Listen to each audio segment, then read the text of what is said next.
World Religions is a program that seeks to inspire and inform people of faith about the world's great religions. Your program hosts are Father Jim Corda and Sister Nancy Dawson.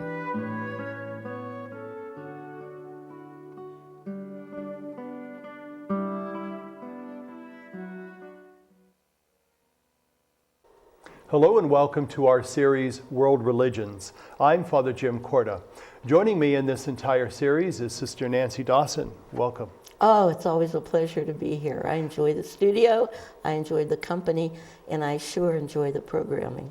We're going to talk today about Hinduism, Buddhism, and Confucianism.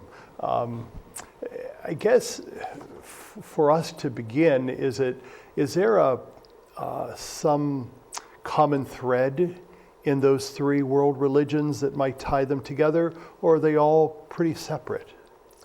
Well, I think you have to look at, first of all, why don't we look at Hinduism, and their concept is definitely, they would say, polytheistic. However, the other that they speak of, their deity, is Brahman, who is the universal presence in the whole world. But there's different forms that probably take. So sometimes I get confused. I think, well, is it monotheistic, or is it polytheistic? Yeah. And I look at it and I say, well, if you say Brahman is the divine reality, then you have all of these other gods and avatars. So I think that it definitely, we would have to say, is polytheistic, which would be different from some of the other faith traditions. And we know, obviously, that it's based and begun primarily in India. One of the oldest religions in the world, yes. And where does the beginnings come from of Hinduism? Is it someone, something, some person? Well, if you look at their geographical location, back in the beginning, you were surrounded by water on all three sides and the mountains in the north. Okay, so then you had the water coming down into Mother Ganges, which is one of their really symbolic, meaningful bodies of water. But the beginning, they had, prior to 2000, they had the Harappa culture. In that culture, they had infrastructures that would be known today, saying that they had to have some engineering skills, so they were not an uneducated people. And then, of course, you have other groups coming in. The Aryans came in next, and from the Aryan culture, they had their own writings that described their chants and described their prayer practices and their rituals. They were herdsmen primarily, and warriors. And they loved the land, they loved horses, and it was from that period, the Aryan period, that we begin to see the caste system developing. You have the priestly class, you have the warriors, you have the land people. And that's where it started in that particular dimension. And then, of course, that was followed by the Upanishads, which kind of summarizes some of their faith beliefs. Does the caste system, and we hear about this, is it still evident in India today as much? I think it's still one of the challenges in India. There was an article in the paper not too long ago, no, about a year ago, and the article was on, they were paying a woman from the higher class to marry a Dalit from the lower class, $250 a month, and she got a certificate to marry down. They've also tried in some of their restaurants to include what they would consider the lower caste system. Now, Gandhi would not talk about the Dalits as being the lowest class. He would call them the Harijan, the children of God, and speaks of them. And it depends on how you want to look at the caste system. Some of the great writers, talk about it in terms of psychology, that it's a psychological thing that you go with what you're good at. If you have a gift, that is your gift, give it, and that you should use it. So their interpretation would be more on, Euston Smith says this, more on a more poetic, a more interpretive, a more psychological interpretation. They even do that with the Gita. Mm-hmm. Let's talk about Gandhi himself.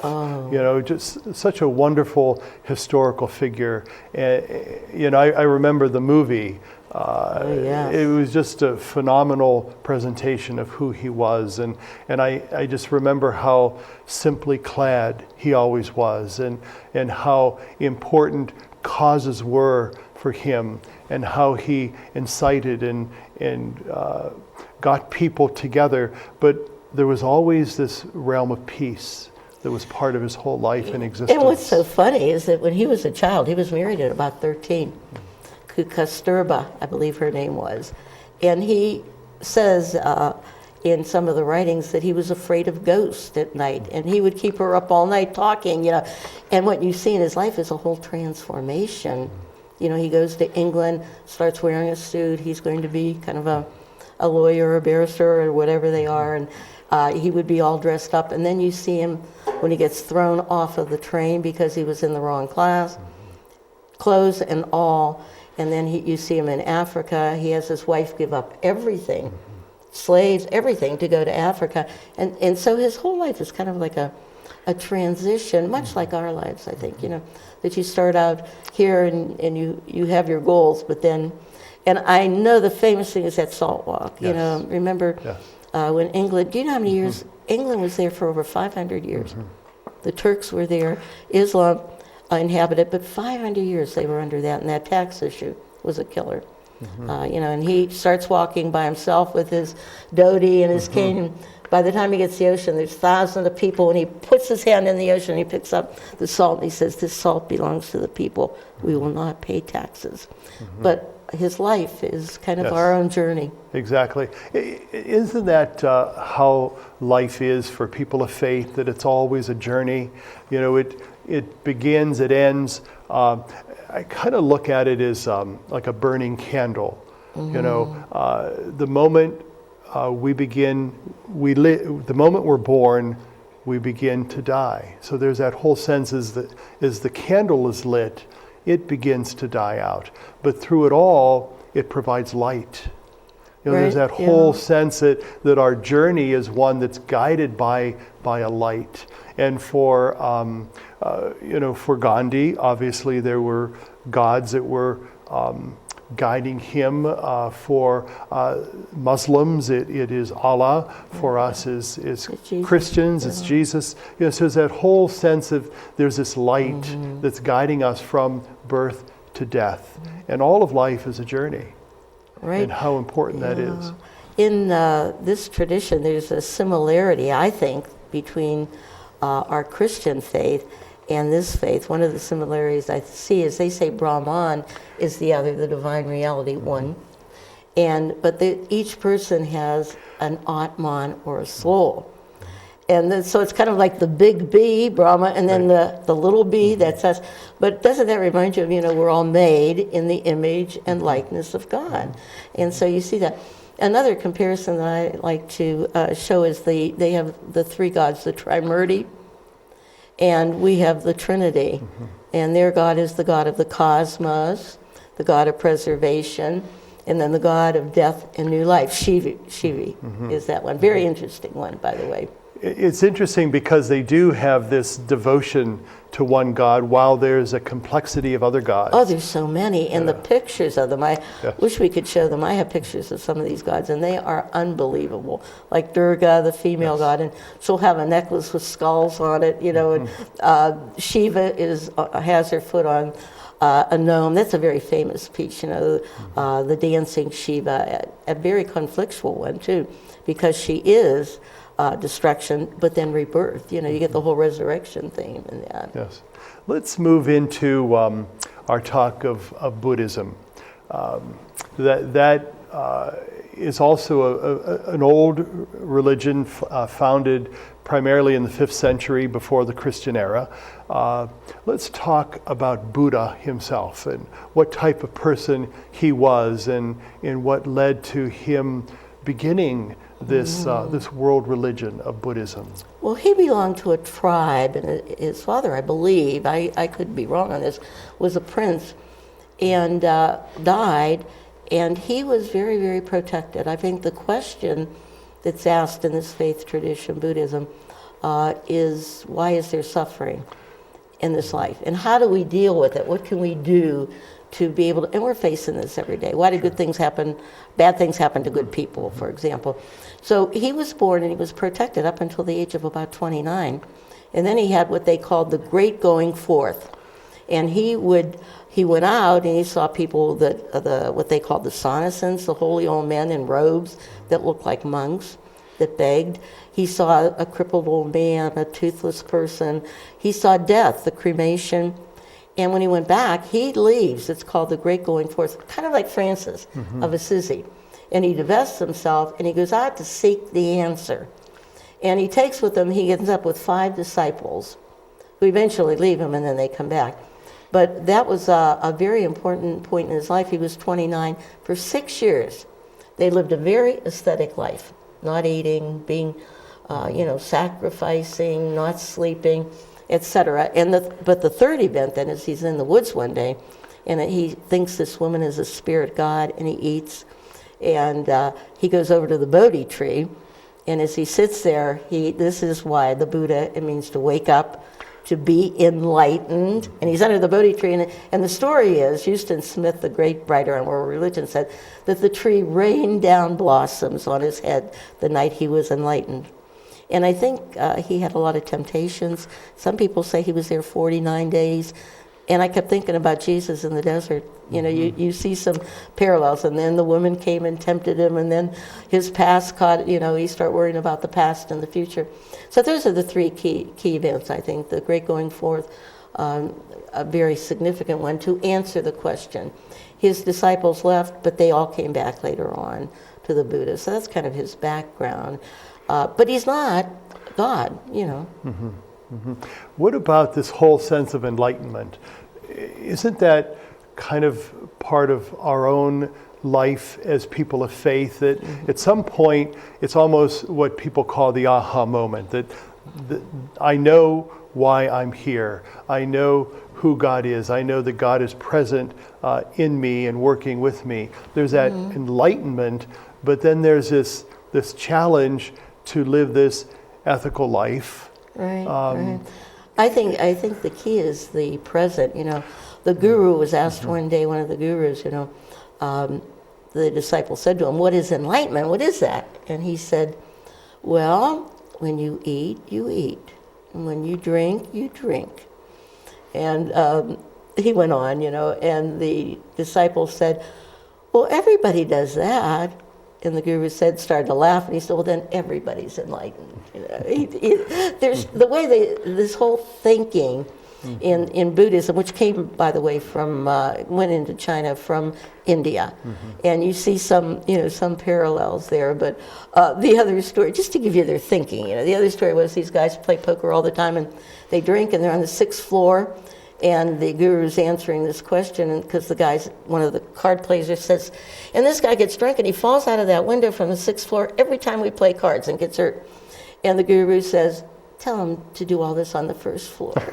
It's like, it's the present. Sure. I think that's key to enlightenment. Not only that, but there's that whole sense of wisdom. Oh. These old religions of Hinduism and Buddhism and Confucianism have this sense of wisdom that kind of permeates everything that they do and everything that they believe and understand. And how important is wisdom in the life of a person of faith? I think it's very important, and it comes from a life of experience. And again, if you stay in your comfort level, you're not going to arrive at that. And I think some of the wisdom of the Buddhist tradition is some of their principles are that everything is changing. In other words, there is no soul or Atman, but everything is changing, and there is dukkha, they call dukkha, which is suffering. But some of their wisdom is if you get rid of all of your desires, then you can be filled up with freedom.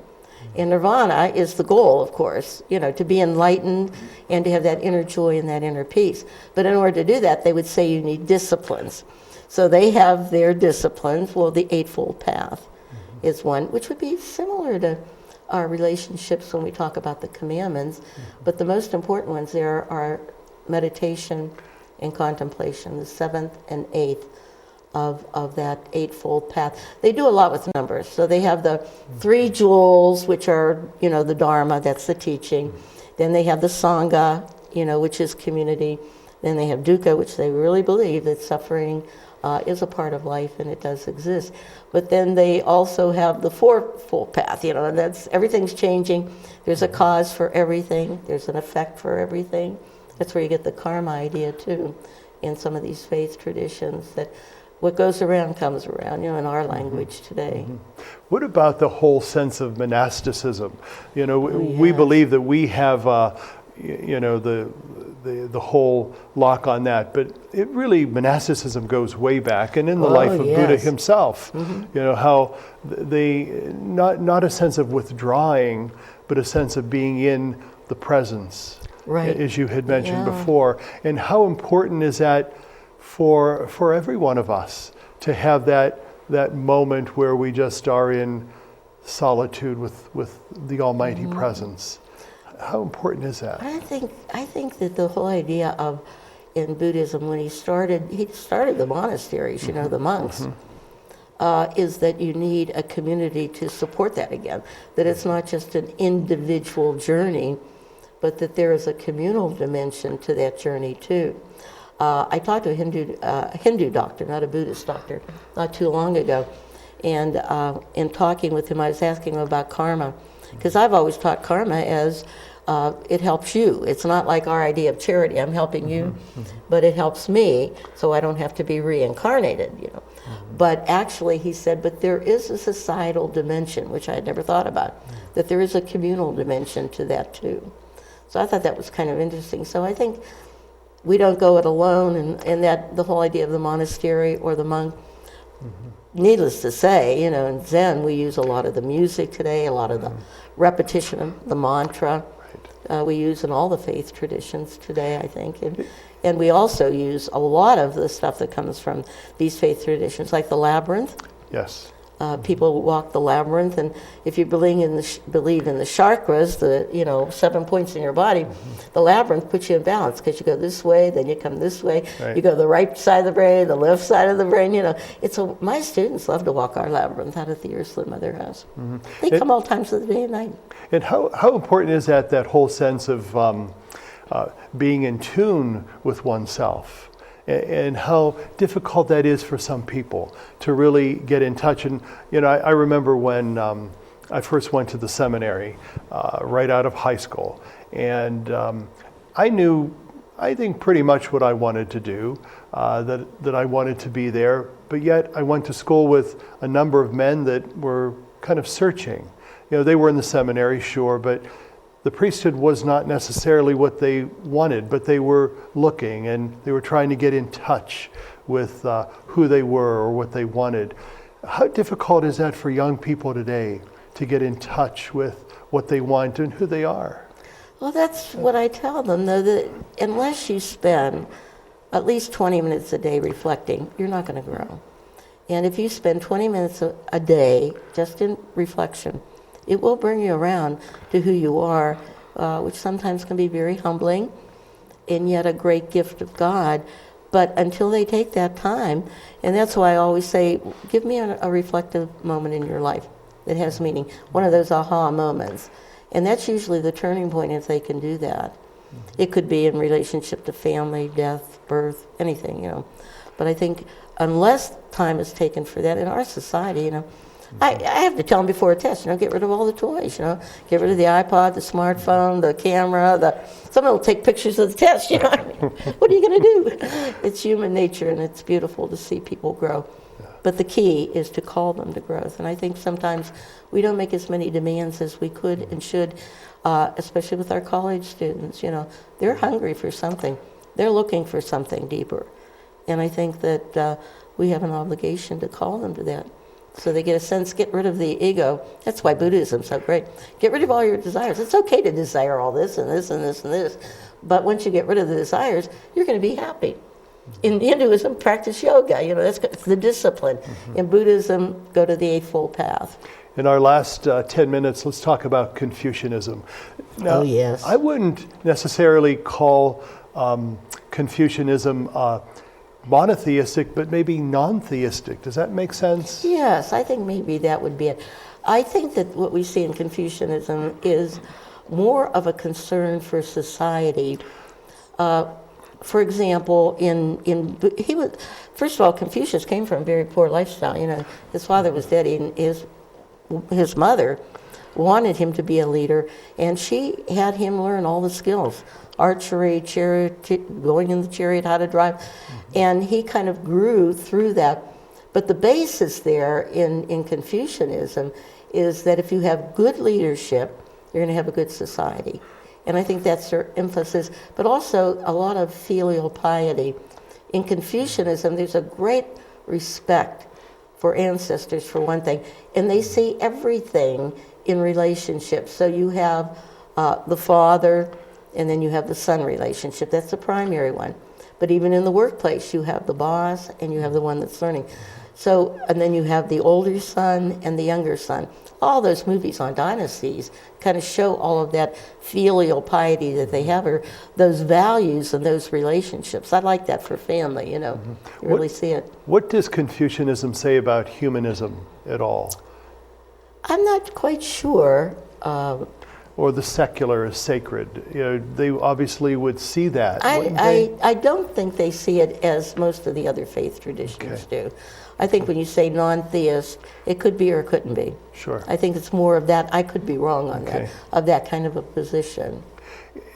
The one word that always comes to my mind when I think of Confucius is someone who was practical. Yeah. His whole life was practicality. That's the way it was, and what he said was so basic. Yeah, I think those are the Analects, if I'm not mistaken. The Analects would have, you know, we're used to people saying Confucius said, and then we think about our Proverbs and the Book of Wisdom in our own faith tradition that we go back to. You see a little bit of a similarity there. You know. Right. We know that. Confucius was before the Christian era, you know, so he is part of these what I would consider Eastern religions like Hinduism and Buddhism. What was going on in that world at that time? Obviously, 2,500 years ago, it's hard for us to really even fathom what was going on because we're just so limited to what we know and what we understand. But things were actually going on in the world that brought about an uprising of these people that I would call people of faith. Oh, yes. You know, what was significant in their Sitz and Laban, in their time, in their situation that made them understand or enlighten them that God is somehow with me, God is somehow present? Maybe it was in the familial relationships that obviously were there when you look at his life and how his mother had been with him and educated him. The value of education, I think, is what comes out so much, you know, that if you're not an educated gentleman, by the way. So you kind of get that feeling that there is kind of a little caste there too at that time. And today, when we're teaching children who may be from a poor economic background, you teach them how to golf. You know, you see the similarities in what happens in these faith traditions. You teach them how to golf and to have a good self-image, and so that they can develop the leadership skills, but also be competitive in a society that has different values today.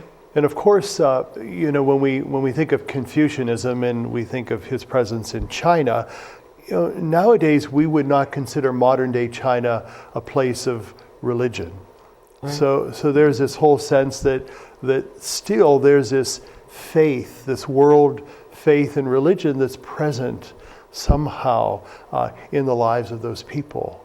And how important is it to lift that up, to recognize it, to respect it, to know that they too are sons and daughters of God? How important is that? I think maybe the concept of being missionaries in a different sense today, in a different sense, where we go into another environment with a different value system and do not try to impose, but to dialogue and to share. I know one of the challenges today is still the role of women. There's no question about it. And there still remains a lot of trafficking, a lot of course, in China, a lot of the whole capitalistic mentality But I think it's being a missionary in a different way today in dealing with folks that are in that, that particular milieu. And I would think that people in general that have a desire for peace, for respect, for human understanding, strive to bring about that common respect and that sense of mission that we're here for a purpose. That is exactly, leadership. exactly. That is leadership. In calling us to those values. And I would think when I think of those Eastern religions like Hinduism or Confucianism or Buddhism, there's that whole sense of respect for human beings and for life, respect for man and woman, the respect for the earth and the animal world. So there's that whole sense of that's part of who we are. It's part of our existence. And I think those in that faith tradition, if you want to call it that, again, their values are so different than ours. They like simplicity would be one of the values that they have. Joy, that filial piety that we are losing sometimes in our own society today. But their virtues are very, very simple, very, very almost scriptural in a sense, if you really think about them. Definitely. We're down to the last minute of our time together. Is there any words of wisdom that you would like to share with us that you've learned from these religions, in particular Hinduism or Confucianism or Buddhism, that you would like to briefly leave with us? Well, yes, I think leadership is important in our world today, and only reflective persons who come with respect for a variety of backgrounds, ethnic groups, world communities, and can dialogue on those and find peaceful ways to arrive at a solution to a problem that's pre-existing or existing.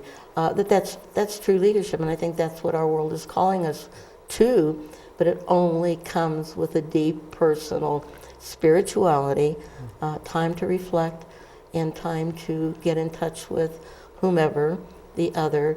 And I think those are the folks that are going to be able to help to make the world as Chardin speaks of it, when everything again is in union and harmony with one another. Then we will have heaven on earth, he would say.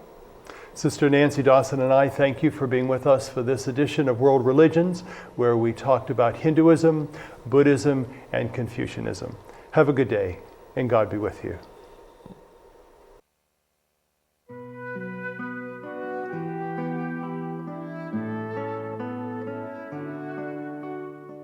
World Religions was produced by CTNY, the Catholic Television Network of Youngstown. Your program hosts were Father Jim Corda and Sister Nancy Dawson.